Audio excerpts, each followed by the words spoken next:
Bueno, arrancamos con el primero de los audios, textos de Michel Foucault, Vigilar y castigar el nacimiento de la prisión.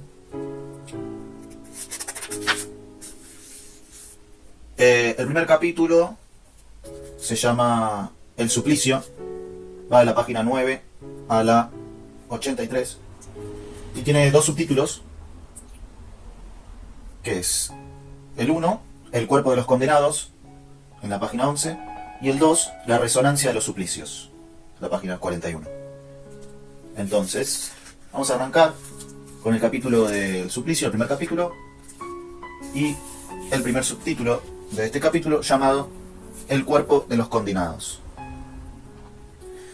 Diamens fue condenado el 2 de marzo de 1757 a pública retractación ante la puerta principal de la iglesia de París, donde debía ser llevado y conducido en una carreta, desnudo, en camisa, con un hacha de cera encendida de 2 libras de peso en la mano. Después, en dicha carreta, a la plaza de Grieve, y sobre un cadalso, que allí habrá sido levantado, deberán serle atenazadas las tetillas, brazos, muslos y pantorrillas, y su mano derecha, asido en esta el cuchillo con el que cometió el dicho parricidio. Parricidio es por ser contra el rey, a quien se equipara al padre. Quemada con fuego de azufre, y sobre las partes atenazadas se le verterá plomo derretido, aceite hirviendo, pez, resina ardiente, cera, azufre fundido juntamente, y a continuación su cuerpo estirado y desmembrado por 4 caballos, y sus miembros y tronco consumidos en el fuego, reducidos a cenizas, y sus cenizas arrojadas al viento. Tranqui, el castigo. Finalmente se le descuartizó, dice la Gazette de Ámsterdam, 1 de abril de 1757. Esta última operación fue muy larga, porque los caballos que se utilizaban no estaban acostumbrados a tirar, no lo podían descuartizar. De suerte que en lugar de 4 hubo que poner 6, y no bastando aún esto, fue forzoso para desmembrar los muslos del desdichado, cortarle los nervios y romperle a hachazos las coyunturas. Aseguran que aunque siempre fue un gran maldiciente, no dejó escapar blasfemia alguna. Tan solo los extremados dolores le hacían proferir horribles gritos y a menudo repetía: Dios mío, tened piedad de mí, Jesús, socorredme. Todos los espectadores quedaron edificados por la solicitud del párroco de Saint-Paul, que a pesar de su avanzada edad no dejaba pasar momento alguno sin consolar al paciente. Y el exento Bouton. Exento es un oficial de ciertos cuerpos, inferior al alférez y superior al brigadier. Y el exento Bouton se encendió el azufre, pero el fuego era tan pobre que solo la piel de la parte superior de la mano quedó no más que un poco dañada. A continuación, un ayudante, arremangado por encima de los codos, tomó unas tenazas de acero hechas para el caso, largas de 1,5 pies aproximadamente, y le atenació primero la pantorrilla de la pierna derecha, después el muslo, de ahí pasó a las 2 mollas del brazo derecho y a continuación a las tetillas. A este oficial, aunque fuerte y robusto, le costó mucho trabajo arrancar los trozos de carne que tomaba con las tenazas 2 o 3 veces del mismo lado, retorciendo, y lo que sacaba en cada porción dejaba una llaga del tamaño de un escudo de 6 libras. Las libras eran las monedas de esa época. Después de estos atenazamientos, Damiens, que gritaba mucho, aunque sin maldecir, levantaba la cabeza y se miraba. El mismo atenaciador tomó con una cuchara de hierro del caldero de mezcla hirviendo, la cual vertió en abundancia sobre cada llaga. A continuación ataron con soguillas las cuerdas destinadas al tiro de los caballos, y después se amarraron aquellas a cada miembro a lo largo de los muslos, piernas y brazos. El señor Le Breton, escribano, se acercó repetidas veces al reo para preguntarle si no tenía algo que decir. Dijo que no.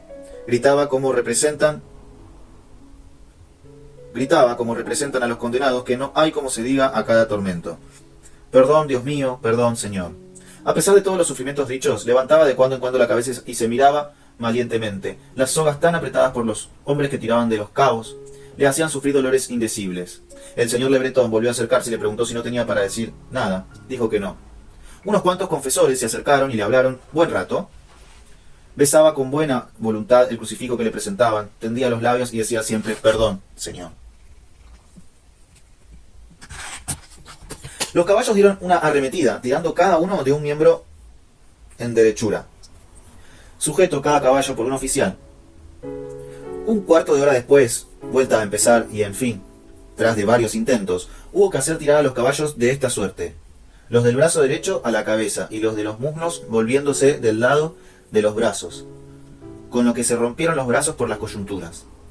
Estos tirones se repitieron varias veces sin resultado. El reo levantaba la cabeza y se contemplaba. Fue preciso poner otros 2 caballos delante de los amarrados a los muslos, lo cual hacía 6 caballos, sin resultado.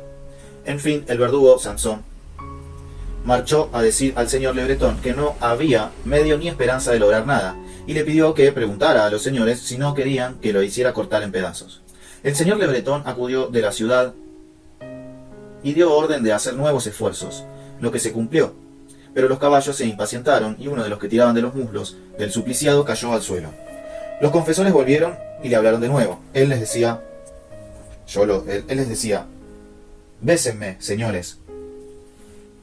Y como el señor cura de Saint Paul no se decidiera, el señor Marsili pasó por debajo de la soga del brazo izquierdo y fue a besarlo en la frente. Los verdugos se juntaron y Damiens les decía que no juraran, que desempeñaran su cometido, que él no les recriminaría nada.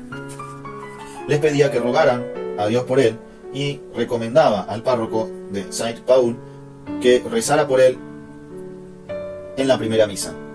Después de 2 o 3 tentativas, el verdugo Samson y el que lo había atenaciado sacaron cada uno un cuchillo de la bolsa y cortaron los muslos por su unión con el tronco del cuerpo. Los 4 caballos, tirando con todas sus fuerzas, se llevaron tras ellos los muslos, a saber, primero el del lado derecho, el otro después. Luego se hizo lo mismo con los brazos, y en el sitio de los hombros y axilas, y en las 4 partes, fue preciso cortar las carnes hasta casi el hueso.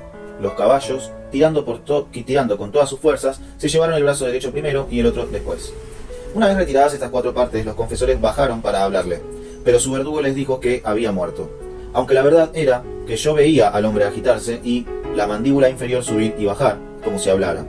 Uno de los oficiales dijo incluso poco después que cuando levantaron el tronco del cuerpo para arrojarlo a la hoguera, estaba aún vivo. Los 4 miembros desatados de las sogas de los caballos fueron arrojados a una hoguera dispuesta en el recinto en línea recta del cadalso. Luego el tronco y la totalidad fueron enseguida cubiertos de leños de fajina y prendido el fuego a la paja mezclada con esta madera. En cumplimiento de la sentencia, todo quedó reducido a cenizas. El último trozo hallado en las brasas no acabó de consumirse hasta 10:30 y más de la noche.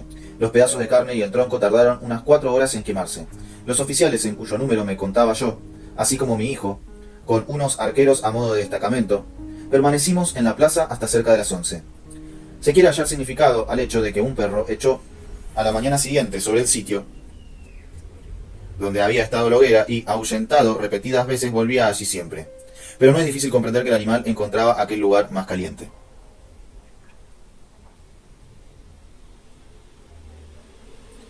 Tres cuartos de siglo más tarde, he aquí el reglamento redactado por Léon Faucher para la Casa de Jóvenes Delincuentes de París. La jornada de los presos comenzará a las 6 de la mañana en invierno y a las 5 en verano. El trabajo durará 9 horas diarias en toda estación. Se consagrarán 2 horas al día a la enseñanza. El trabajo y la jornada terminarán a las 9 en invierno y a las 8 en verano. Comienzo de la jornada. Artículo 18. Comienzo de la jornada. Al primer redoble de tambor, los presos deben levantarse y vestirse en silencio, mientras el vigilante abre las puertas de las celdas. Al segundo redoble, deben estar de pie y hacer su cama. Al tercero, se colocan en fila para ir a la capilla, donde se reza la oración de la mañana. Entre redoble y redoble hay un intervalo de 5 minutos. Artículo 19.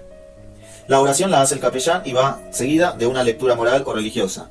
Este ejercicio no debe durar más de media hora. Artículo 20. Trabajo. A las 6 menos cuarto en verano y a las 7 menos cuarto en invierno bajan los presos al patio, donde deben lavarse las manos y la cara y recibir la primera distribución de pan. Inmediatamente después se forman por talleres y marchan al trabajo, que debe comenzar a las 6 en verano y a las 7 en invierno. Artículo 21. Comida. A las 10 abandonan los presos el trabajo para pasar al refectorio. Van a lavarse las manos en los patios y a formarse por divisiones. Después del almuerzo, recreo hasta las 11 menos 20. Artículo 22. Escuela. A las 11 menos 20, al redoble del tambor, se forman las filas y se entra en la escuela por divisiones. La clase dura 2 horas, empleadas alternativamente en lectura, escritura, el dibujo lineal y el cálculo. Artículo 23. A la 1 menos 20, abandonan los presos la escuela por divisiones y marchan a los patios para el recreo. A la 1 menos 5, al redoble del tambor, vuelven a formarse por talleres. Artículo 24. A la 1, los presos deben marchar a los talleres. El trabajo dura hasta las 4. Artículo 25. A las 4 se abandonan los talleres para marchar a los patios, donde los presos se lavan las manos y forman por divisiones para el refectorio. Artículo 26. La comida y el recreo que le sigue duran hasta las 5. En ese momento los presos vuelven a los talleres. Artículo 27. A las 7 en verano y a las 8 en invierno cesa el trabajo. Se efectúa una última distribución de pan en los talleres. Un preso o un vigilante hace una lectura de un cuarto de hora que tenga por tema algunas nociones instructivas o algún rasgo conmovedor, y a la que sigue la oración de la noche. Artículo 28. A las 7:30 en verano y a las 8:30 en invierno los presos deben hallarse en sus celdas, después de lavarse las manos y de haber pasado la inspección de la ropa hecha en los patios. Al primer redoble de tambor, desnudarse, y al segundo, acostarse. Se cierran las puertas de las celdas y los vigilantes hacen la ronda por los corredores para cerciorarse del orden y del silencio.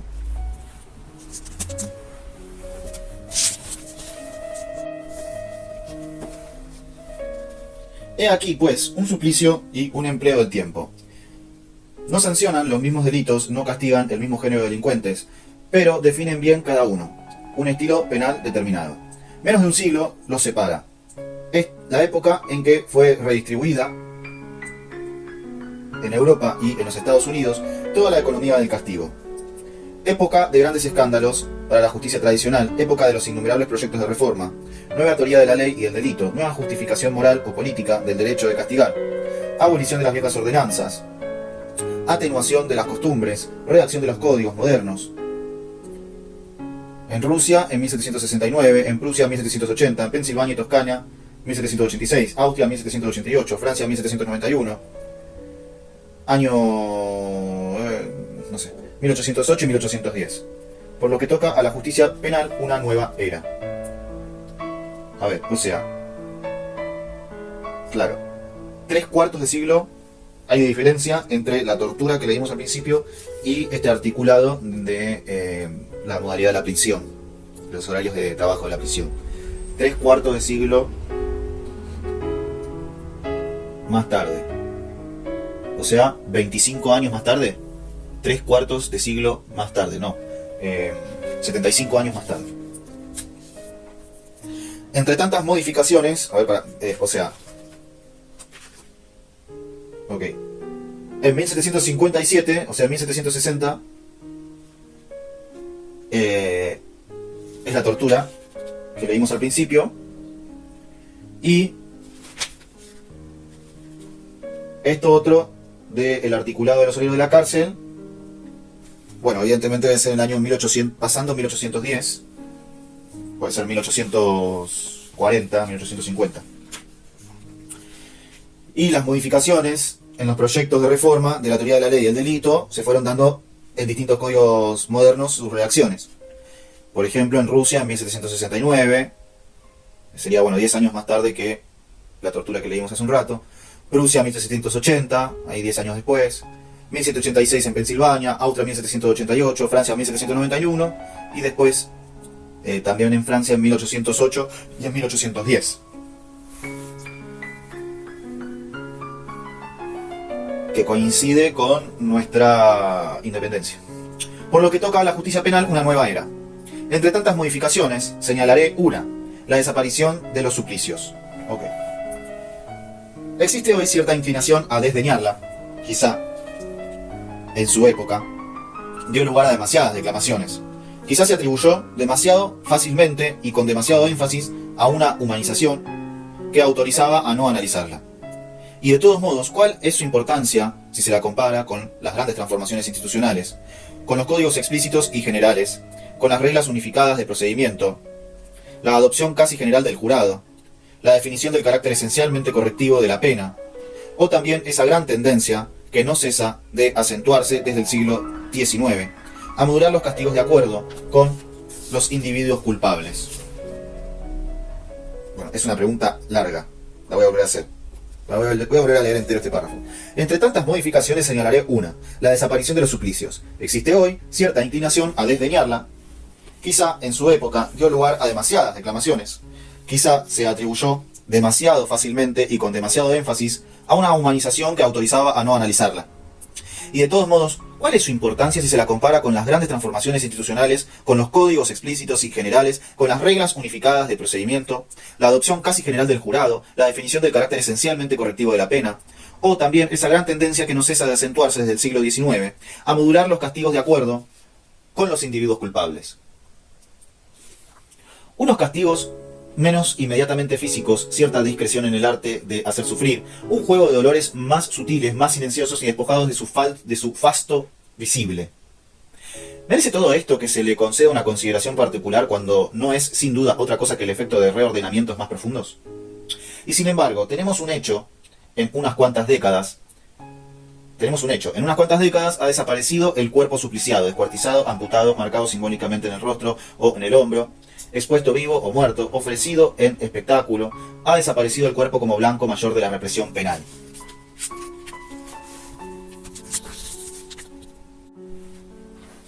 A fines del siglo XVIII y en los comienzos del XIX, a pesar de algunos grandes resplandores, la sombría fiesta punitiva está extinguiéndose. En esta transformación han intervenido dos procesos. No han tenido, para nada, ni la misma cronología ni las mismas razones. De un lado, la desaparición del espectáculo punitivo. El ceremonial de la pena tiende a entrar en la sombra para no ser ya más que un nuevo acto de procedimiento o de administración. La retractación pública en Francia había sido abolida por primera vez en 1791 y después nuevamente en 1830. Tras un breve restablecimiento, la picota se suprime en 1789 y en Inglaterra en 1837. Los trabajos públicos que Austria, Suiza y algunos de los Estados Unidos como Pensilvania hacían practicar en plena calle o en camino real, forzados con una argolla de hierro al cuello, vestidos con ropas multicolores y arrastrando al pie una bala de cañón, intercambiando con la multitud retos, injurias, burlas, golpes, señas de rencor o de complicidad, se suprimen casi en todas partes a fines del siglo XVIII o en la primera mitad del siglo XIX. La exposición se había mantenido en Francia en 1831, en contra de violentas críticas. Escena repugnante, decía Real. Y se suprime finalmente en abril de 1848, en cuanto a la cadena de presidiarios que paseaba a los forzados a través de toda Francia, hasta Brest y Tolón. Fue reemplazada en 1837 por decorosos coches celulares pintados de negro. El castigo ha dejado poco a poco de ser teatro, y todo lo que podía tener de espectáculo se encontrará en adelante marcado con un índice negativo. Cuando las funciones de la ceremonia penal progresivamente fueran dejando de ser comprendidas, el rito que cerraba el delito se vuelve sospechoso de mantener con él turbios parentescos de igualarlo, sino de sobrepasarlo en salvajismo, de habituar a los espectadores a una ferocidad de la que se los quería apartar, de mostrarles la frecuencia de los delitos, de emparejar al verdugo con un criminal y a los jueces con unos asesinos, de invertir en el último momento los papeles, de hacer del supliciado un objeto de compasión o de admiración. Beccaria ya hacía tiempo lo había dicho: el asesinato que se nos representa como un crimen horrible lo vemos cometer fríamente sin remordimientos. La ejecución pública se percibe ahora como un foco en el que se reanima la violencia. El castigo tenderá entonces a convertirse en la parte más oculta del proceso penal. El castigo tenderá entonces a convertirse en la parte más oculta del proceso penal. Cosa que entraña varias consecuencias. La de que abandona el dominio de la percepción casi cotidiana para entrar en el de la conciencia abstracta. Se pide eficacia a su fatalidad, no a su intensidad visible. Es la certidumbre de ser castigado, y no ya el teatro abominable. Lo que debe apartar del crimen, la mecánica ejemplar del castigo, cambia sus engranajes. Por eso, la justicia no se encarga ya públicamente de la parte violenta vinculada a su ejercicio. Que mate, ella también, o que quiera, o que hiera, no constituye la glorificación de su fuerza, sino que es un elemento de sí misma que no tiene más remedio que tolerar, pero del que le es difícil valerse. Las notaciones de la infamia se redistribuyen en el castigo espectáculo, el castigo / espectáculo. Un horror confuso brotaba del cadalso, horror que envolvía a la vez al verdugo y al condenado, y que si bien estaba siempre dispuesto a convertir en compasión o en admiración la vergüenza infligida al supliciado, convertía regularmente en infamia la violencia legal del verdugo. A partir de este momento, el cadalso, el escándalo y la luz se repartirán de modo distinto, dado que es la propia condena la que se supone que marca al delincuente con un signo negativo y unívoco. Se publicitan, por lo tanto, los debates y la sentencia, pero la ejecución misma es como una vergüenza suplementaria que la justicia se avergüenza de imponerle al condenado, que se mantiene pues a distancia y tiende siempre a ser confiada a otros y bajo secreto. Es feo ser digno de castigo, pero poco glorioso castigar.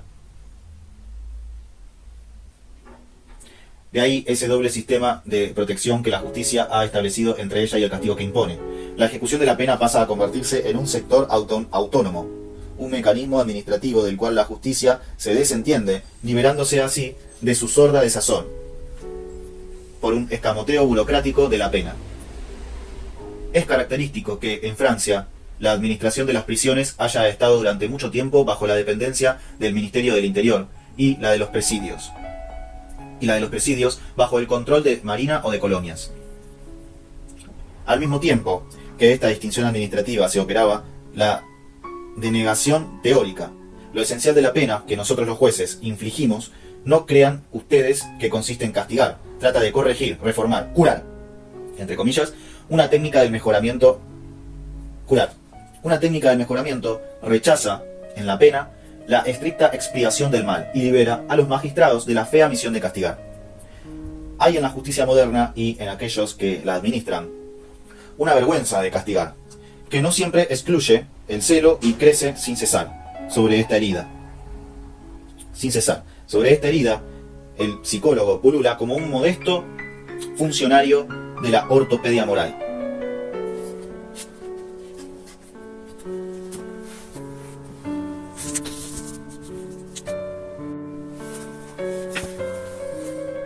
La desaparición de los suplicios es por ende el espectáculo que se borra, y es también el relajamiento de la acción sobre el cuerpo del delincuente. Rouge, en 1787, dice: «No puedo por menos de esperar que se acerque el tiempo en que la horca, la picota, el patíbulo, el látigo, la rueda, se considerarán en la historia de los suplicios como las muestras de la barbarie de los siglos y de los países y como las pruebas de la débil influencia de la razón y de la religión sobre el espíritu humano». Y en efecto, al abrir Van Menen, 60 años después del segundo congreso penitenciario, en Bruselas, recordaba el tiempo de su infancia como una época terminada. «Yo he visto el suelo cubierto de ruedas, de cepos, de horcas, de picotas. He visto esqueletos espantosamente tendidos sobre ruedas. La marca había sido abolida en Inglaterra, 1834, y en Francia, 1832. Inglaterra no se atrevía ya a aplicar el gran suplicio a los traidores, plenamente en 1820. Solo el látigo seguía manteniéndose en algunos sistemas penales, Rusia, Inglaterra, Prusia, aunque en general las prácticas punitivas se habían vuelto púdicas. No tocar ya el cuerpo, o lo menos posible, en todo caso, y eso para herir en él algo que no es el cuerpo mismo. Se dirá que la prisión, la reclusión, los trabajos forzados, el presidio, la interdicción de residencia, la deportación, que han ocupado un lugar tan importante en los sistemas penales modernos, son realmente penas físicas que, a diferencia de la multa, recaen directamente sobre el cuerpo. Pero en ellas, la relación castigo-cuerpo no es idéntica a la que había en los suplicios. El cuerpo se encuentra aquí en situación de instrumento o de intermediario, y si se interviene sobre él, encerrándolo o haciéndolo trabajar, es para privar al individuo de una libertad considerada a la vez como un derecho y un bien. El cuerpo, según esta penalidad, queda prendido en un sistema de coacción y de privación de obligaciones y de prohibiciones. El sufrimiento físico, el dolor del cuerpo mismo, no son ya los elementos constitutivos de la pena. El castigo ha pasado de un arte de las sensaciones insoportables a una economía de los derechos suspendidos. Y si le es preciso todavía a la justicia manipular y llegar al cuerpo de los justiciables, será de lejos limpiamente, según unas reglas austeras y apuntando a un objetivo mucho más elevado. Como efecto de esta nueva circunspección, un ejército entero de técnicos ha revelado al verdugo, anatomista inmediato del sufrimiento, los vigilantes, los médicos, los capellanes, los psiquiatras, los psicólogos, los educadores, por su sola presencia junto al condenado, cantan a la justicia la alabanza que aquella necesita. Le garantizan que el cuerpo y el dolor no son los objetivos últimos de su acción punitivista. Hay que reflexionar sobre esto. Hoy un médico debe vigilar a los condenados a muerte, y hasta el último momento justaponiéndose así como encargado del bienestar, como agente del no sufrimiento a los funcionarios que, estos sí, tienen la misión de suprimir la vida. Cuando se acerca el momento de la ejecución se inyectan tranquilizantes, utopía del pudor judicial, quitan la existencia evitando sentir el daño, privar de todos los derechos sin hacer sufrir, imponer penas liberadas de dolor, recurrir a la psicofarmacología y a diversos desconectantes fisiológicos, aún en forma provisional, se encuentra dentro de la lógica de esta penalidad incorporal. De este doble proceso, desaparición del espectáculo, anulación del dolor, son testigos los rituales modernos de la ejecución capital. Un mismo movimiento ha arrastrado a cada una con su ritmo propio, a las legislaciones europeas, para todos una misma muerte, sin que ésta tenga que llevar como blasón la marca específica del delito o el estatus social del delincuente. Una muerte que no dura más que un instante, que ningún encarnizamiento debe multiplicar por adelantado o prolongar sobre el cadáver. Una ejecución que afecta a la vida más que al cuerpo. Se acabaron los largos procesos en los que la muerte se halla a serie de ataques sucesivos. Se acabaron esas combinaciones como las que se ponían en escena para matar a los regicidas, o como aquella con la que soñaba en los comienzos del siglo XVIII el autor Hanning non punchingen enough, que permitían a la vez descoyuntar a un condenado en la rueda, azotarlo después para hacerlo perder el conocimiento y luego suspenderlo con cadenas antes de dejarlo morir lentamente de hambre. Se acabaron aquellos suplicios en los que el condenado era arrastrado sobre un zarzo para evitar que la cabeza reventara contra el suelo, en los que se le abría el vientre, arrancándole las entrañas apresuradamente para que tuviera tiempo de ver con sus propios ojos cómo las arrojaban al fuego, en los que finalmente se lo decapitaba y se dividía su cuerpo en cuartos. La reducción de estas 1000 muertes a la estricta ejecución capital define toda una nueva moral propia del acto de castigar. Ya en 1760 se había aprobado en Inglaterra, fue para la ejecución de Lord Ferrer, una máquina de ahorcar. Un apoyo que se replegaba bajo los pies del condenado servía para evitar las lentas agonías y las luchas cuerpo a cuerpo que se producían entre víctima y verdugo.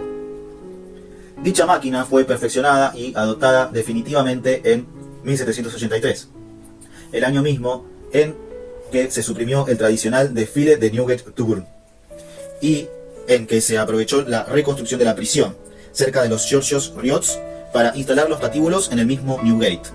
El famoso artículo 3 del Código francés de 1791. A todo condenado a muerte se le cortará la cabeza. Lleva este triple significado: una muerte igual para todos. Los delitos del mismo género se castigarán con el mismo género de pena, cualesquiera sean la categoría y el estado del culpable. Decía ya la moción votada a propuesta de Guillotín el 1 de diciembre de 1789. Una sola muerte por condenado, obtenida de un solo golpe y sin recurrir a estos suplicios prolongados y por consiguiente crueles, como la horca denunciada por Le Pelletier. En fin, el castigo para el condenado únicamente, ya que la decapitación, pena de los nobles, es la menos infame para la familia del delincuente. La guillotina, utilizada a partir de marzo de 1792, es el mecanismo adecuado a tales principios. En ella la muerte queda reducida a un acontecimiento visible, pero instantáneo. Entre la ley, o quienes la ejecutan, y el cuerpo del delincuente, el contacto se reduce al momento de un relámpago. No existe enfrentamiento físico. Al verdugo le basta con ser relojero, escrupuloso. La experiencia y la razón demuestran que la manera usada en el pasado de cortarle la cabeza a un delincuente expone a un suplicio más espantoso que la simple privación de la vida, que es el deseo formal de la ley, para que la ejecución se realice en un solo instante y de un solo golpe. Los ejemplos prueban cuán difícil es lograrlo. Es preciso, necesariamente para la exactitud del procedimiento, que dependa de medios mecánicos invariables, cuya fuerza y efecto se pueda igualmente determinar. Es fácil hacer construir una máquina semejante cuyo efecto es infalible. La decapitación se hará en un solo instante, de acuerdo con el deseo de la nueva ley. Dicho aparato, si parece necesario, no producirá sensación alguna y apenas se percibirá. Casi sin tocar el cuerpo, la guillotina suprime la vida, del mismo modo que la prisión quita la libertad o una multa descuenta bienes. Se supone que aplica la ley menos a un cuerpo real, capaz de dolor, que a un sujeto jurídico, poseedor, entre otros derechos, del de existir. La guillotina debería tener la abstracción de la propia ley. Debía tener la abstracción de la propia ley. Indudablemente, algo de los suplicios se sobreimpuso en Francia, por un tiempo, a la sobriedad de las ejecuciones. Los parricidas y los regicidas, que se asimilaban a aquellos, eran conducidos al patíbulo cubiertos por un velo negro, y allí hasta 1832 se les cortaba la mano. No quedó entonces más que el adorno del crespón. Así, para Fieschi, en noviembre de 1836, se le conducirá al lugar de la ejecución en camisa, descalzo y con la cabeza cubierta con un velo negro. Habrá de ser expuesto sobre un cadalso, mientras un oficial lee al pueblo la sentencia e inmediatamente será ejecutado. Acordémonos de Damiens y notemos que el último suplemento de la muerte penal ha sido un velo de luto. El condenado no tiene ya que ser visto. La sola lectura de la sentencia sobre el cadalso enuncia un delito que no debe tener rostro. El último vestigio de los grandes suplicios es su anulación. Unos paños para ocultar un cuerpo. Ejecución del Benoit. Triplemente infame. Matricida, homosexual, asesino. El primero de los parricidas a quien la ley evitó que se le cortara la mano. Mientras se leía la sentencia, él estaba en pie sobre el patíbulo, sostenido por los verdugos. Aquel espectáculo era algo horrible de ver. Envuelto en un amplio sudario blanco, cubierto el rostro con un crespón negro, el parricida se sustraía a las miradas de la multitud silenciosa, y bajo aquel ropaje misterioso y lúgubre, no se manifestaba la vida más que por espantosos aullidos, que pronto se apagaron bajo la cuchilla. Desaparece, pues, en los comienzos del siglo XIX, el gran espectáculo de la pena física. Se disimula el cuerpo supliciado y se excluye del castigo el aparato teatral del sufrimiento. Se entra en la era de la sobriedad punitiva. Esta desaparición de los suplicios se puede considerar casi completa alrededor de los años 1830 y 1848. Naturalmente, esta afirmación global exige paliativos. En primer lugar, las transformaciones no se realizan en bloque ni según un único proceso. Ha habido demoras. Paradójicamente, Inglaterra fue uno de los países más refractarios a esta desaparición de los suplicios. Quizá a causa del papel de modelo que habían conferido a su justicia penal la institución del jurado, el proceso público, el respeto del habeas corpus, sobre todo, sin duda, porque no había querido disminuir el rigor de sus leyes penales durante las grandes revueltas sociales de los años 1780-1820. Durante mucho tiempo, Romilly, Mackintosh y Fowell Buxton fracasaron en su propósito de que se atenuara la multiplicidad y la gravedad de las penas previstas por la ley inglesa. Esta horrible carnicería, como decía Rossi. Su severidad, al menos en las penas previstas, ya que la aplicación era tanto más blanda cuanto que la ley parecía excesiva a los jurados.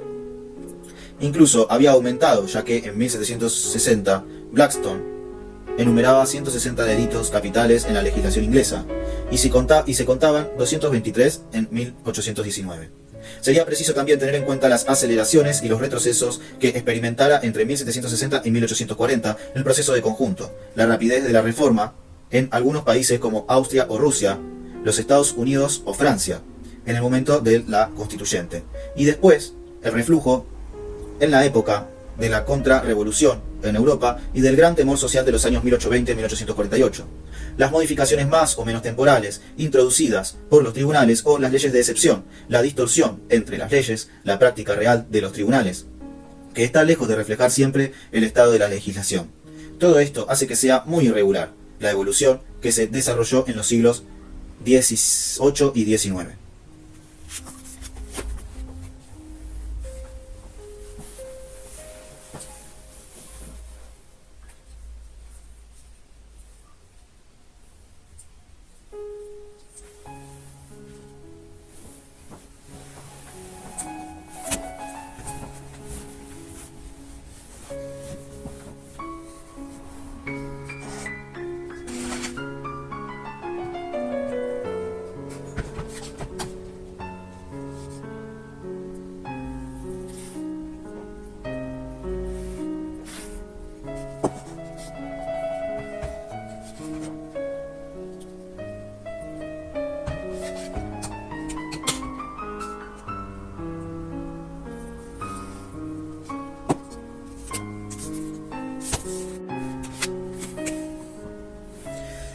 A esto se agrega que, si bien lo esencial de la transformación se logra hacia 1840, si bien los mecanismos del castigo adquieren entonces un nuevo tipo de funcionamiento, el proceso se halla lejos de haber concluido. La reducción del suplicio es una tendencia arraigada en la gran transformación de los años 1760-1840, pero no está terminada, y puede decirse que la práctica del suplicio ha obsesionado durante mucho tiempo nuestro sistema penal, y aún está presente en él. La guillotina, esa maquinaria de las muertes rápidas y discretas, había marcado en Francia una nueva ética de la muerte legal. No obstante, la revolución la revistió inmediatamente de un gran ritual teatral. Durante años constituyó un espectáculo. Fue preciso trasladarla hacia la barrera de Saint-Jacques, reemplazar la carreta descubierta por un coche cerrado, empujar rápidamente al condenado desde el furgón a la plancha, organizar las ejecuciones apresuradas a deshora, colocar finalmente la guillotina dentro del recinto de las prisiones y hacerla inaccesible al público, después de la ejecución de Weidmann en 1939. Acordonar las calles por las que se accede a la prisión en la que el patíbulo ya se halla oculto y donde la ejecución se desarrolla en secreto. La ejecución de Buffet y de Contemps en la prisión de Santé en 1972. Y perseguir judicialmente a los testigos que refieren la escena para que la ejecución deje de ser un espectáculo y se convierta en un extraño secreto entre la justicia y el sentenciado. Pero basta mencionar tantas precauciones para comprender que la muerte penal sigue siendo, en su fondo, todavía hoy un espectáculo, que es necesario, precisamente, prohibir. En cuanto a la acción sobre el cuerpo, tampoco se suprime por completo a mediados del siglo XIX. Sin duda, la pena ha dejado de estar centrada en el suplicio como técnica de sufrimiento para pasar a tener por objeto principal la pérdida de un bien o de un derecho. Pero castigos como los trabajos forzados o incluso la prisión, mera privación de la libertad, no han funcionado jamás sin cierto suplemento punitivo que concierne realmente al cuerpo mismo. Racionamiento alimentario, privación sexual, golpe, celda. Consecuencia no perseguida, pero inevitable del encierro. De hecho, la prisión, en sus dispositivos más explícitos, ha procurado siempre cierta medida de sufrimiento corporal. La crítica que solía hacerse al sistema penitenciario en la primera mitad del siglo XIX, la prisión no es lo suficientemente punitiva. Los presos pasan menos hambre, menos frío, se encuentran menos privados, en resumen, que muchos pobres e incluso obreros. Indica un postulado que jamás se ha suprimido francamente. Es justo que un condenado sufra físicamente más que los otros hombres. La pena no logra disociarse fácilmente de un suplemento de dolor físico, que sería un castigo. ¿Qué sería un castigo no corporal? Se conserva pues un fondo supliciante en los mecanismos modernos de la justicia criminal. Un fondo que no está por completo dominado, sino que se halla disfrazado cada vez más ampliamente por una penalidad de lo no corporal.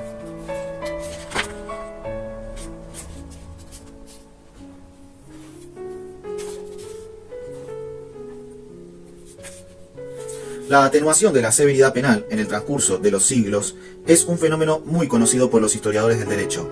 Sin embargo, durante mucho tiempo ha sido considerada de una manera global como un fenómeno cuantitativo. Menos crueldad, menos sufrimiento, más benignidad, más respeto, más humanidad. De hecho, estas modificaciones van acompañadas de un desplazamiento en el objeto mismo de la operación punitiva. ¿Disminución de intensidad? Quizá. ¿Cambio de objetivo? Indudablemente. Si no es ya el cuerpo el objeto de la penalidad en sus formas más severas, ¿sobre qué establece su presa? La respuesta de los teóricos, de aquellos que abren hacia 1760 un periodo que no se ha cerrado aún, es sencilla, casi evidente. Parece inscrita en la pregunta misma, puesto que ya no es el cuerpo, es el alma. A la expiación que causa estragos en el cuerpo debe suceder un castigo que actúe en profundidad sobre el corazón, el pensamiento, la voluntad, las disposiciones. Mably ha formulado el principio de una vez para siempre, que el castigo, si se me permite hablar así, caiga sobre el alma más que sobre el cuerpo. Momento importante, la antigua pareja del fasto punitivo, el cuerpo y la sangre, cede su sitio y entra en escena, cubierto el rostro, un nuevo personaje. Se pone fin a ciertas tragedias, da principio una comedia con siluetas de sombra, voces sin rostro, entidades impalpables. El aparato de la justicia punitiva debe morder ahora en esta realidad sin cuerpo. Simple afirmación teórica que la práctica penal desmiente? Sería esta una conclusión apresurada. Es cierto que hoy castigar no es simplemente convertir un alma, pero el principio de Mably no se ha limitado a un deseo piadoso. A lo largo de toda la penalidad moderna es posible seguir sus efectos. En primer lugar, una sustitución de objetos. No quiero decir con esto que se haya pasado de pronto a castigar otros delitos. Sin duda, la definición de las infracciones, la jerarquía de su gravedad, los márgenes de indulgencia, lo que se toleraba de hecho y lo que estaba legalmente permitido, todo esto se ha modificado ampliamente desde hace 200 años. Muchos delitos han dejado de serlo por estar vinculados a determinado ejercicio de la autoridad religiosa o a un tipo de vida económica. La blasfemia ha perdido su estatus de delito, el contrabando y el robo doméstico una parte de su gravedad. Pero estos desplazamientos no son quizá el hecho más importante. La división entre lo permitido y lo prohibido ha conservado de un siglo a otro cierta constancia. En cambio, el objeto crimen, aquello sobre lo que se ejerce la práctica penal, la calidad, el carácter, la sustancia en cierto modo de que está hecha la infracción, más que su definición formal, ha sido profundamente modificado. La relativa estabilidad de la ley ha cobijado todo un juego de sutiles y rápidos relevos. Bajo el nombre de crímenes y de delitos se siguen juzgando, efectivamente, objetos jurídicos definidos por el Código, pero se juzgan a la vez pasiones, instintos, anomalías, achaques, inadaptaciones, efectos de medio o de herencia. Se castigan las agresiones, pero a través de ellas las agresividades, las violaciones, pero a la vez las perversiones, los asesinatos, que son también pulsiones y deseos. Se dirá que no son ellos los juzgados, que si los invocamos es para explicar los hechos que hay que juzgar y para determinar hasta qué punto se hallaba implicada en el delito la voluntad del sujeto. Respuesta insuficiente, porque son ellas, esas sombras detrás de los elementos de la causa, las efectivamente juzgadas y castigadas, juzgadas por el rodeo de las circunstancias atenuantes que hacen entrar en el veredicto no precisamente elementos circunstanciales del acto, sino otra cosa completamente distinta, que no es jurídicamente codificable. El conocimiento del delincuente, la apreciación que se hace de él, lo que puede saberse acerca de las relaciones entre él, su pasado y su delito, lo que se puede esperar de él para el futuro, juzgadas también por el juego de todas esas nociones que han circulado entre medicina y jurisprudencia desde el siglo XIX. Los monstruos de la época de Georgette, las anomalías psíquicas de Circular-Chaumier, los perversos y los inadaptados de los dictámenes periciales contemporáneos, que, con el pretexto de explicar un acto, son modos de calificar a un individuo, son castigadas con una pena que se atribuye, por función, la de volver al delincuente, no solo deseoso, sino también capaz de vivir respetando la ley y de subvenir sus propias necesidades. Por la economía interna de una pena que, si bien sanciona el delito, puede modificarse, abreviándose o, llegado el caso, prolongándose, según se transforme el comportamiento del condenado, lo son también por el juego de esas medidas de seguridad de que se hace acompañar la pena. Interdicción de residencia, libertad vigilada, tutela penal, tratamiento médico obligatorio, y que no están destinadas a sancionar la infracción, sino a controlar al individuo, a neutralizar su estado peligroso, a modificar sus disposiciones delictuosas y a no cesar hasta obtener tal cambio. El alma del delincuente no se invoca en el tribunal a fin de explicar su delito, ni para introducirla como un elemento en la asignación jurídica de las responsabilidades, si se la convoca con tanto énfasis, con tal preocupación por comprender y una grande aplicación científica, es realmente para juzgarla, a ella, al mismo tiempo que al delito, y para que forme parte del castigo. En todo el ritual penal, desde la instrucción hasta la sentencia y las últimas secuelas de la pena, se ha hecho ingresar un tipo de objetos que vienen a doblar, pero también a disociar los objetos jurídicamente definidos y codificados. El examen pericial psiquiátrico y, de una manera más general, la antropología criminal y el discurso insistente de la criminología encuentran aquí una de sus funciones precisas. Al inscribir solemnemente las infracciones en el campo de los objetos susceptibles de un conocimiento científico, proporcionan a los mecanismos del castigo legal un asidero justificable, no ya simplemente sobre las infracciones, sino sobre los individuos, no ya sobre lo que han hecho, sino sobre lo que son, serán y pueden ser. El suplemento de alma que la justifica ha conseguido, en apariencia, explicativo y limitativo, es de hecho anexionista. El suplemento de alma que la justicia ha conseguido en apariencia explicativo y limitativo es de hecho anexionista.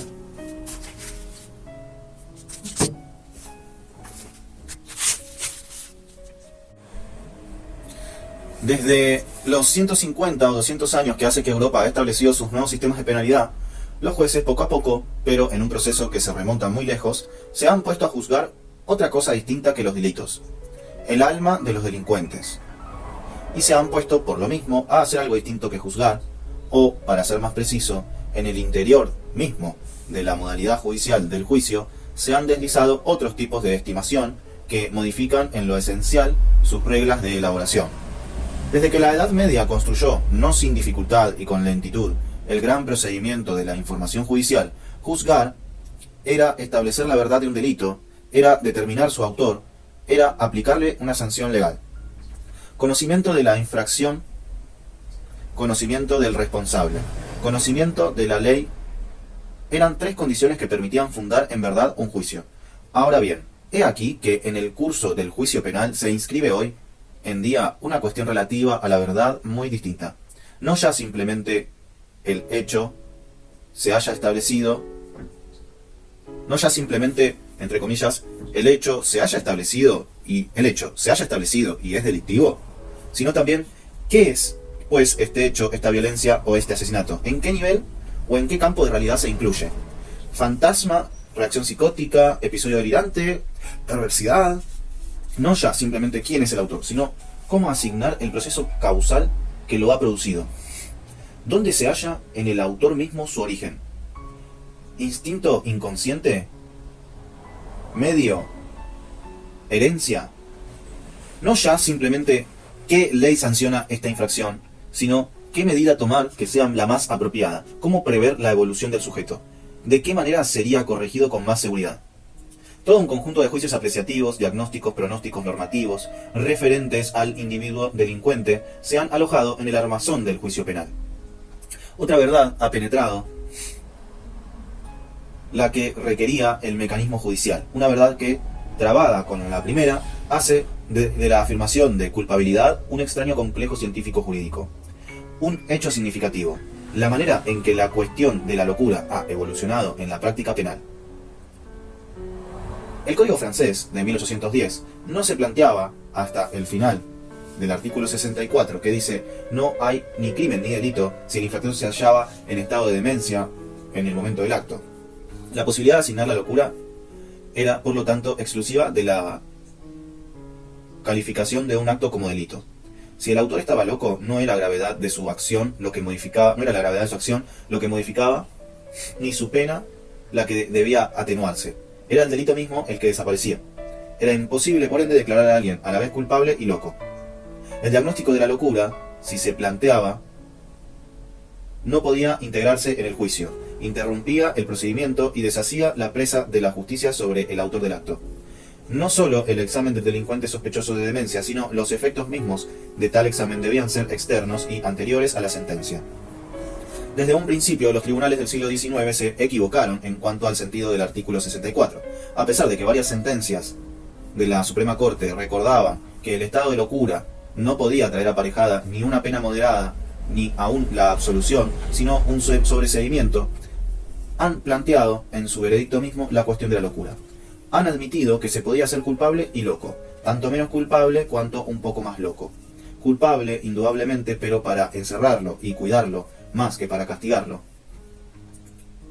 Culpable, peligroso, ya que se hallaba manifiestamente enfermo, etc. Desde el punto de vista del Código Penal, eran otros tantos absurdos jurídicos, pero este fue el punto de partida de una evolución que la jurisprudencia y la legislación misma iban a precipitar en el curso de los 150 años siguientes. Ya la reforma de 1832, que introducía las circunstancias atenuantes, permitía modular la sentencia de acuerdo con los grados supuestos de una enfermedad o las formas de una semilocura. Y la práctica general en los tribunales, y extendida a veces a los tribunales correccionales del examen pericial psiquiátrico, hace que la sentencia, aunque siempre formulada en términos de sanción legal, implique más o menos oscuramente juicios acerca de la normalidad, asignaciones de casualidad, apreciaciones de cambios eventuales, anticipaciones sobre el porvenir de los delincuentes. Operaciones estas de las cuales sería erróneo decir que preparan desde el exterior una sentencia bien fundada, en tanto se integran directamente en el proceso de formación de la sentencia. En lugar de que la locura anule el delito, en el sentido prístino del artículo 64, todo delito ahora y, en el límite, toda infracción llevan en sí mismos como sospecha legítima, pero también como derecho, que pueden reivindicar la hipótesis de la locura o, en todo caso, la de la anomalía. Y la sentencia que condena o absuelve no es simplemente un juicio de culpabilidad, una decisión legal que sanciona. Lleva en sí una apreciación de normalidad y una prescripción técnica para una normalización posible. El juez de nuestros días, magistrado o jurado, hace algo muy distinto que juzgar.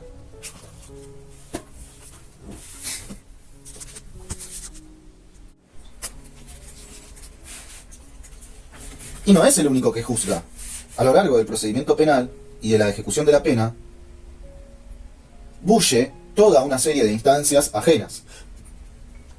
En torno al juicio principal, se han multiplicado justicias menores y jueces paralelos, expertos, psiquiatras o psicólogos, magistrados de la aplicación de las penas, educadores y funcionarios de la administración penitenciaria.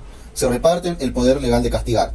Se dirá que ninguno de ellos comparte realmente el derecho de juzgar, que los unos, después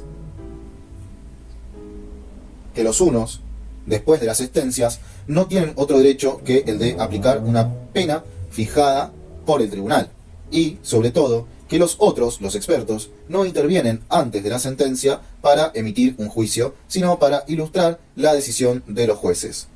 Pero desde el momento en que las penas y las medidas de seguridad definidas por el tribunal no están absolutamente determinadas, desde el momento en que pueden ser modificadas todavía,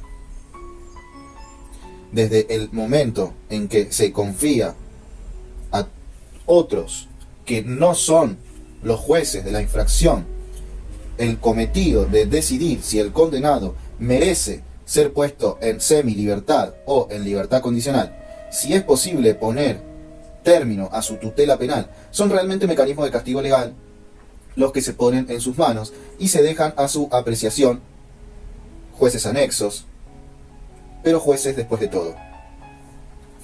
Todo el aparato que se ha desarrollado desde hace años en torno de la aplicación de las penas y de su adecuación a los individuos multiplica las instancias de decisión judicial y la prolonga mucho más allá de la sentencia.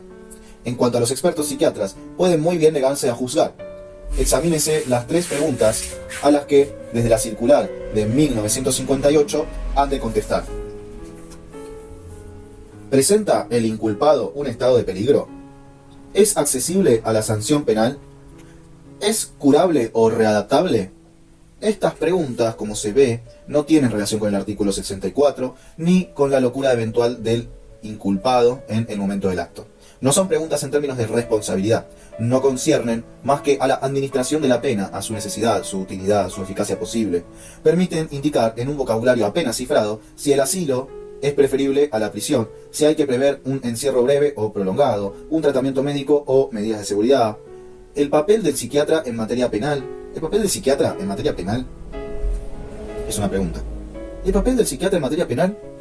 No experto en responsabilidad, sino consejero en castigo, a él le toca decir si el sujeto es peligroso, de qué manera protegerse de él, cómo intervenir para modificarlo y si es preferible tratar de reprimir o de curar.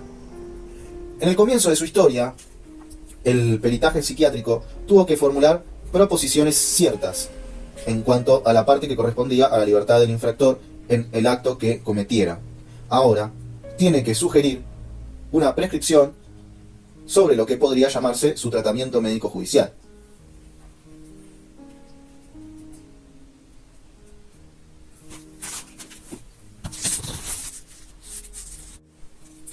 Resumamos. Desde que funciona el nuevo sistema penal, el definido por los grandes códigos de los siglos XVIII y XIX, un proceso global ha conducido a los jueces a juzgar otra cosa que los delitos.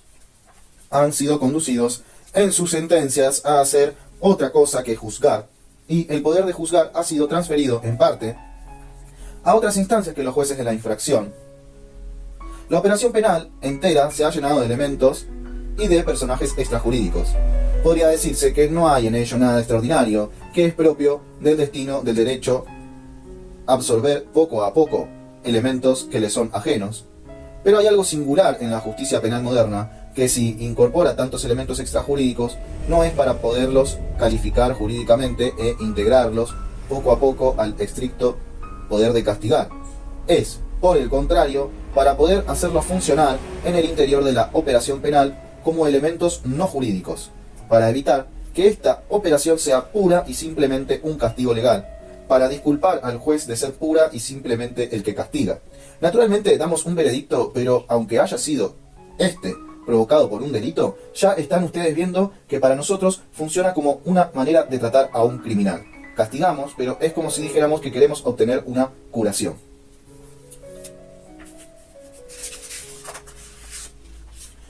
La justicia criminal no funciona hoy ni se justifica más que por esta perpetua referencia a algo distinto de sí misma, por esta incesante reinscripción en sistemas no jurídicos y a de tender a esta recalificación por el saber. Bajo la benignidad cada vez mayor de los castigos se puede descubrir, por lo tanto, un desplazamiento de su punto de aplicación y, a través de este desplazamiento, todo un campo de objetos recientes, todo un nuevo régimen de la verdad y una multitud de papeles, hasta ahora inéditos en el ejercicio de la justicia criminal. Un saber, unas técnicas y unos discursos científicos se forman y se entrelazan con la práctica del poder castigar. Objetivo de este libro: una historia correlativa del alma moderna y de un nuevo poder de juzgar, una genealogía del actual complejo científico judicial en el que el poder de castigar se apoya, recibe sus justificaciones y sus reglas, extiende sus efectos y disimula su exorbitante singularidad. Pero, ¿desde dónde se puede hacer esta historia del alma moderna en el juicio? Si nos atenemos a la evolución de las reglas de derecho o de los procedimientos penales, corremos el peligro de destacar como hecho masivo, externo, inerte y primordial un cambio en la sensibilidad colectiva, un progreso del humanismo o el desarrollo de las ciencias humanas, limitándonos, como lo ha hecho Durkheim, a estudiar las formas sociales generales. Corremos el riesgo de fijar como comienzo del suavizamiento punitivo los procesos de individualización que son en realidad uno de los efectos de las nuevas tácticas de poder y, entre ellas, de los nuevos mecanismos penales. El presente estudio obedece a 4 reglas generales. 1. No centrar el estudio de los mecanismos punitivos en sus efectos represivos, en su aspecto de sanción, solo reincorporarlos a toda la serie de los efectos positivos que pueden inducir, incluso si son marginales a primera vista. Considerar, por consiguiente, el castigo como una función social compleja. 2. Analizar los métodos punitivos no como simples consecuencias de reglas de derecho o como indicadores de estructuras sociales, sino como técnicas específicas del campo más general de los demás procedimientos de poder. Adoptar, en cuanto a los castigos, la perspectiva de la táctica política.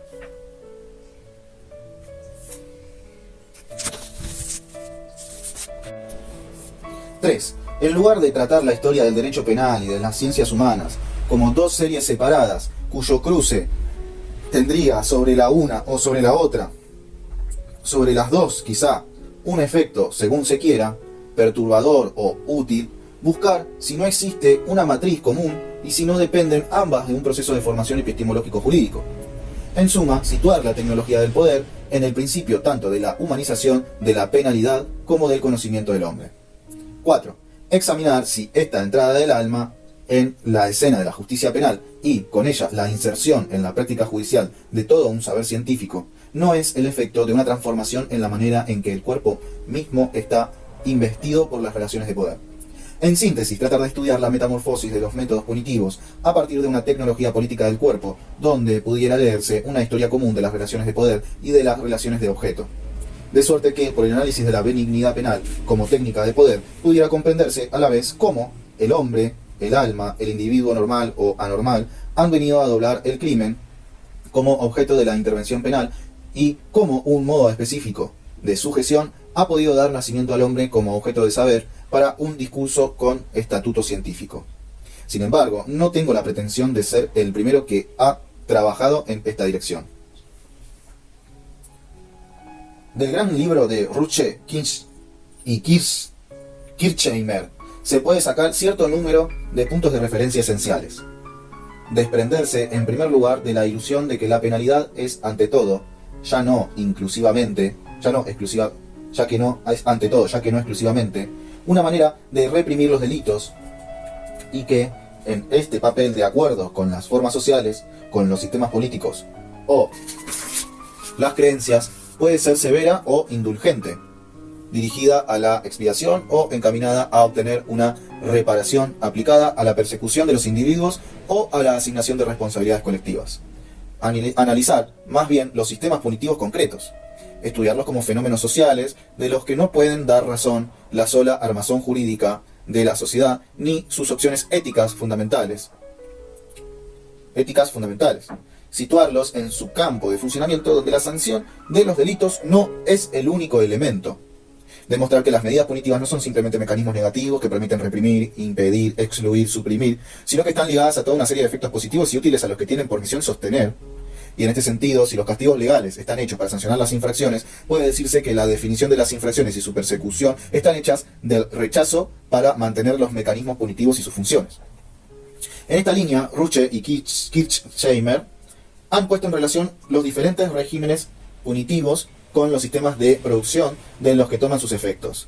Así, en una economía servil, los mecanismos punitivos tendrían el cometido de aportar una mano de obra suplementaria y de constituir una esclavitud civil al lado de la que mantienen las guerras o el comercio, con el feudalismo, y en una época en la que la moneda y la producción están poco desarrolladas, se asistiría a un brusco aumento de los castigos corporales, por ser el cuerpo, en la mayoría de los casos, el único bien accesible, en tanto el correccional, el hospital general, el Cipius o el Rapius, el trabajo forzado y la manufactura penal aparecerían con el desarrollo de la economía mercantil. Pero al exigir el sistema industrial un desarrollo de la economía mercantil, un mercado libre de la mano de obra, la parte del trabajo obligatorio hubo de disminuir en el siglo XIX en los mecanismos de castigo y fue sustituida por una detención con fines correctivos. Hay, en efecto, no pocas observaciones que hacer sobre esta correlación estricta. Pero podemos, indudablemente, plantear la tesis general de que en nuestras sociedades hay que situar a los sistemas punitivos en cierta economía política del cuerpo, incluso si no apelan a castigos violentos o sangrientos, incluso cuando utilizan los métodos suaves, que encierran o corrigen. Siempre es del cuerpo de lo que se trata, del cuerpo y de sus fuerzas, de su utilidad y de su docilidad, de su distribución y de su sumisión. Es legítimo, sin duda alguna, hacer una historia de los castigos que tenga como trasfondo las ideas morales o las estructuras jurídicas. Pero es posible hacerla sobre la base de una historia de los cuerpos, desde el momento en que pretenden no tener ya como objetivo sino el alma secreta de los delincuentes. Por lo que a la historia del cuerpo se refiere, los historiadores la han comenzado desde hace largo tiempo. Lo han estudiado en el campo de una demografía o de una patología históricas. Lo han considerado como asiento de necesidades y de apetitos, como lugar de procesos fisiológicos y de metabolismos, como blanco de ataques microbianos o virales. Han demostrado hasta qué punto estaban implicados los procesos históricos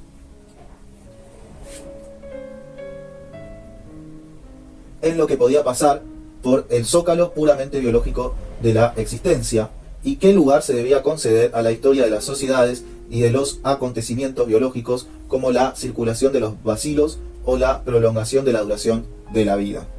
Pero el cuerpo está también directamente inmerso en un campo político. Las relaciones de poder lo convierten en una presa inmediata. Lo cercan, lo marcan, lo doman, lo someten a suplicio, lo fuerzan a trabajo, lo obligan a ceremonias, exigen de él signos. Este cerco político del cuerpo va unido en función de relaciones complejas y recíprocas a la utilización económica del cuerpo. El cuerpo, en una buena parte, está imbuido de relaciones de poder y de dominación, como fuerza de producción. Pero, en cambio, su constitución como fuerza de trabajo solo es posible si se haya inmerso en un sistema de sujeción, en el que la necesidad es también un instrumento político cuidadosamente dispuesto, calculado y utilizado. El cuerpo solo se convierte en fuerza útil cuando es a la vez cuerpo productivo y cuerpo sometido. No obstante, este sometimiento no se obtiene solo mediante instrumentos, ya sean de violencia, ya sea de ideología. Puede muy bien ser directo, físico, emplear la fuerza contra la fuerza, obrar sobre elementos materiales y, a pesar de todo esto, no ser violento. Puede ser calculado, organizado, técnicamente reflexivo, puede ser sutil, sin hacer uso ni de las armas ni del terror, y, sin embargo, permanecer dentro del orden físico. Es decir, que puede existir un saber del cuerpo, que no es exactamente la ciencia de su funcionamiento, y un dominio de sus fuerzas, que es más que la capacidad de vencerlas. Este saber y este dominio constituyen lo que podría llamarse la tecnología política del cuerpo.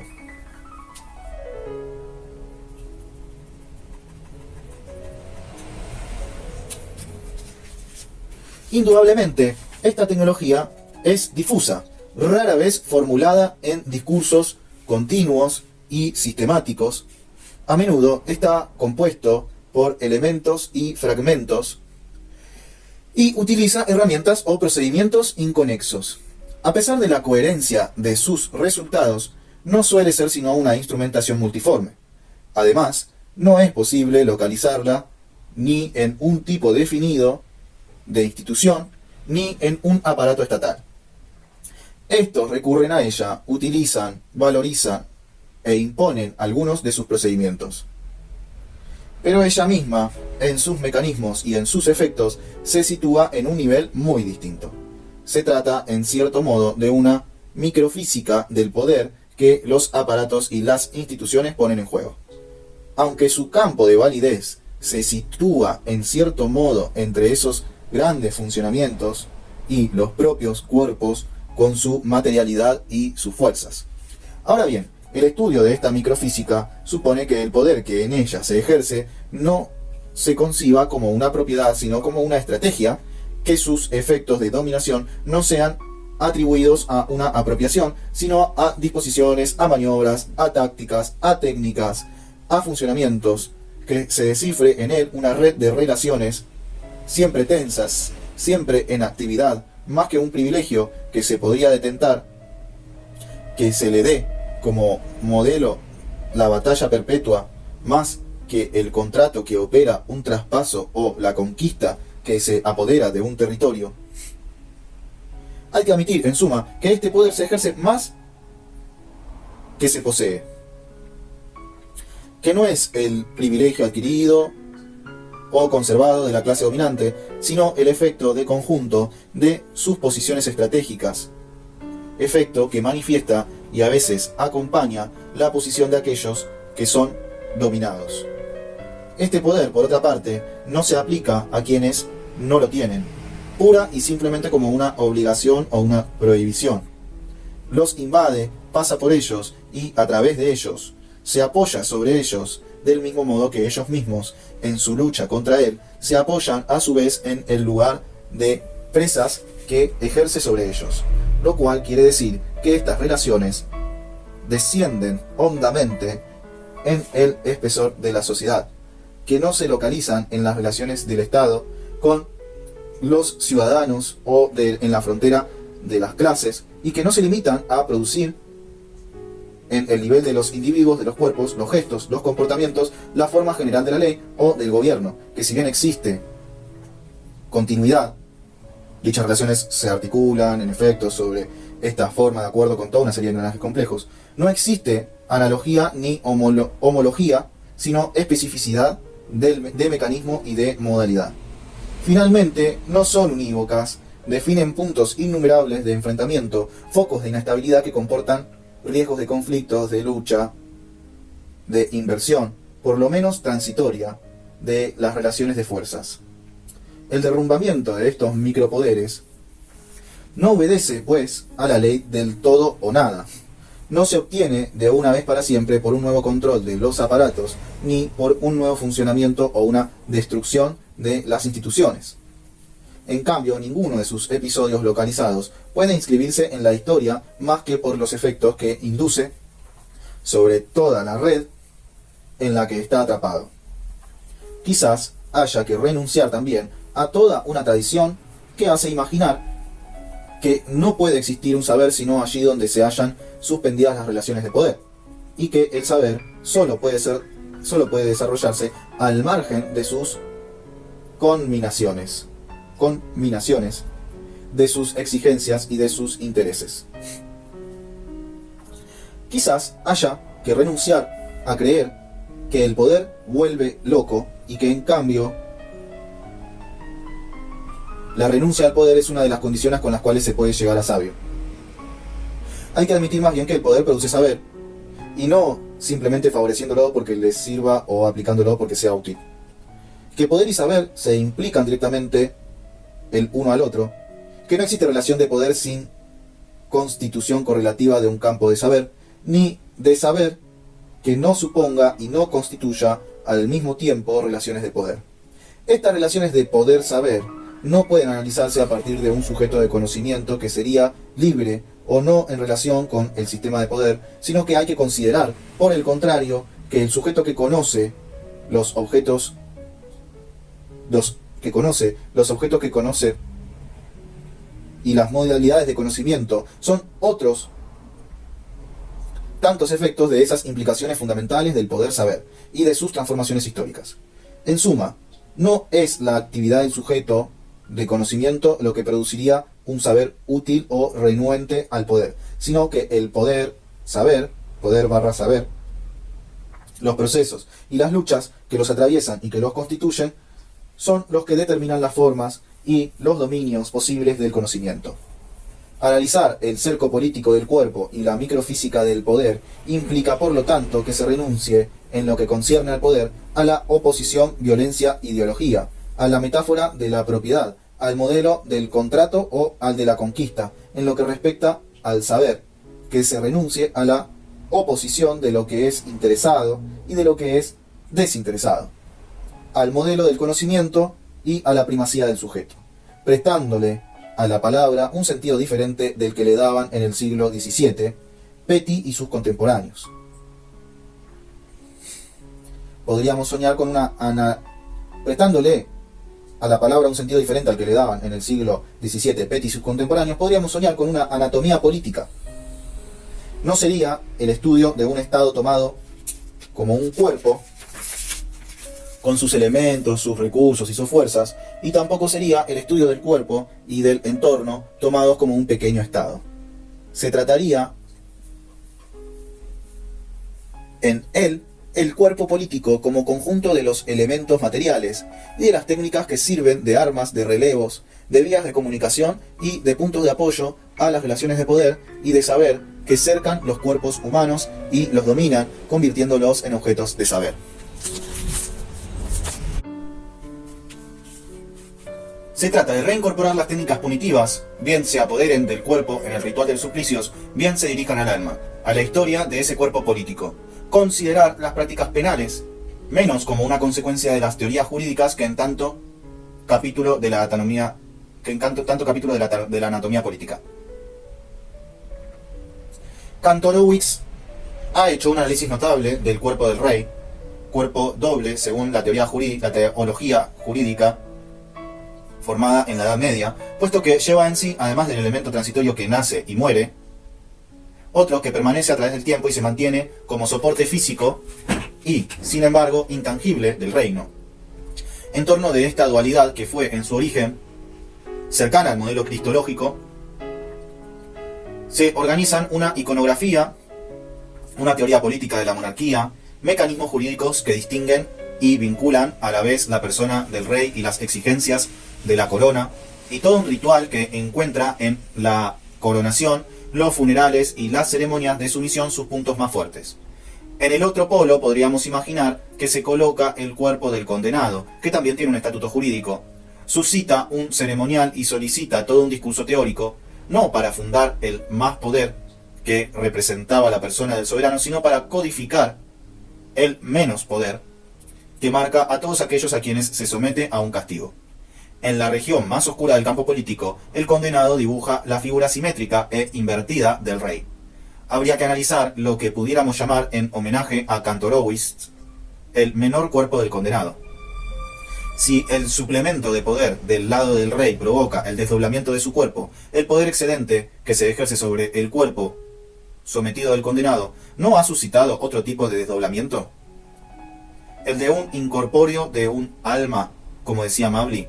La historia de esta microfísica del poder punitivo sería entonces una genealogía o una pieza para una genealogía del alma moderna. En lugar de ver en esta alma los restos reactivados de una ideología, se reconoce en ella sobre todo el correlato actual de cierta tecnología del poder sobre el cuerpo. No se debería decir que el alma es una ilusión o un efecto ideológico, porque existe, tiene una realidad que está producida permanentemente en torno, en la superficie y en el interior del cuerpo por el funcionamiento de un poder que se ejerce sobre aquellos a quienes se castiga, y de una manera más general sobre aquellos a quienes se vigila, se educa y corrige. Sobre los locos, los niños, los colegiales, los colonizados, sobre aquellos a quienes se sujeta a un aparato de producción y se controla a lo largo de toda su existencia. Realidad histórica de esa alma, que a diferencia de la representada por la teología cristiana, no nace culpable y castigable, sino que nace más bien de procedimientos de castigo, de vigilancia, de pena y de coacción. Esta alma real, incorpórea, no es en absoluto sustancia. Es el elemento en el que se articulan los efectos de determinado tipo de poder y la referencia de un saber, el engranaje por el cual las relaciones de saber dan lugar a un saber posible, y el saber prolonga y refuerza los efectos del poder. Sobre esta realidad barra referencia, se han constituido conceptos diversos y se han delimitado campos de análisis, psique, subjetividad, personalidad, conciencia, etc. Sobre ella se han edificado técnicas y discursos científicos. A partir de ella se ha dado validez a las reivindicaciones morales del humanismo. Pero no hay que engañarse, no se ha sustituido el alma, ilusión de los teólogos, por un hombre real, objeto de saber, de reflexión filosófica o de intervención técnica. El hombre del que se nos habla y que se nos invita a liberar es ya en sí mismo el efecto de un sometimiento mucho más profundo que él. Un alma lo habita y lo conduce a la existencia, que es una pieza en el dominio que el poder ejerce sobre el cuerpo. El alma, efecto e instrumento de una anatomía política, el alma, prisión del cuerpo. Que los castigos en general y la prisión corresponden a una tecnología política del cuerpo, quizás sea menos la historia la que me lo ha enseñado que la época presente. En el transcurso de estos últimos años se han producido en el mundo por todos lados rebeliones de presos. En sus objetivos, en sus consignas, en su desarrollo, había indudablemente algo paradójico. Eran rebeliones contra toda una miseria física que data de más de un siglo, contra el frío, el hacinamiento y la falta de aire, contra muros vetustos, contra el hambre, contra los golpes, pero eran también rebeliones contra las prisiones modelo, los tranquilizantes, el aislamiento, el servicio médico o educativo, rebeliones cuyos objetivos no eran sino materiales, rebeliones contradictorias contra la degradación, pero contra la comodidad, contra los guardianes, pero también contra los psiquiatras. De hecho, era realmente de los cuerpos y de las cosas materiales de lo que se trataba en todos esos movimientos, del mismo modo que en los innumerables discursos que la prisión ha producido desde los comienzos del siglo XIX. Lo que se ha manifestado en esos discursos y esas rebeliones, esos recuerdos y esas invectivas, son realmente las pequeñas, las ínfimas materialidades. Quien pretenda no ver en ello otra cosa que reivindicaciones ciegas o la sobreimposición de estrategias extranjeras, está en su derecho. Consistía realmente en una rebelión en el nivel de los cuerpos contra el cuerpo mismo de la prisión. Lo que estaba en juego no era el marco demasiado carcomido o demasiado aséptico, demasiado rudimentario o demasiado perfeccionado de la prisión. Era su materialidad en la medida en que es instrumento y vector de poder. Era toda esa tecnología del poder sobre el cuerpo, que la tecnología del alma, la de los educadores, de los psicólogos y de los psiquiatras, no consigue ni enmascarar ni compensar, por la sencilla razón de que no es sino uno de sus instrumentos. De esa prisión, con todos los asedios políticos del cuerpo que en su arquitectura cerrada reúne, es de la que quisiera hacer la historia. ¿Por puro anacronismo? No. Si se entiende por ello, hacer la historia del pasado en los términos del presente. Sí, si se entiende, por ello, hacer la historia del presente. Estudiaré el nacimiento de la prisión únicamente en el sistema penal francés. Las diferencias en los desarrollos históricos y las instituciones harían demasiado laboriosa la tarea de entrar en detalles y demasiado esquemática la empresa de restituir el fenómeno de conjunto. Bueno, hasta acá llegó el capítulo 1, Suplicio.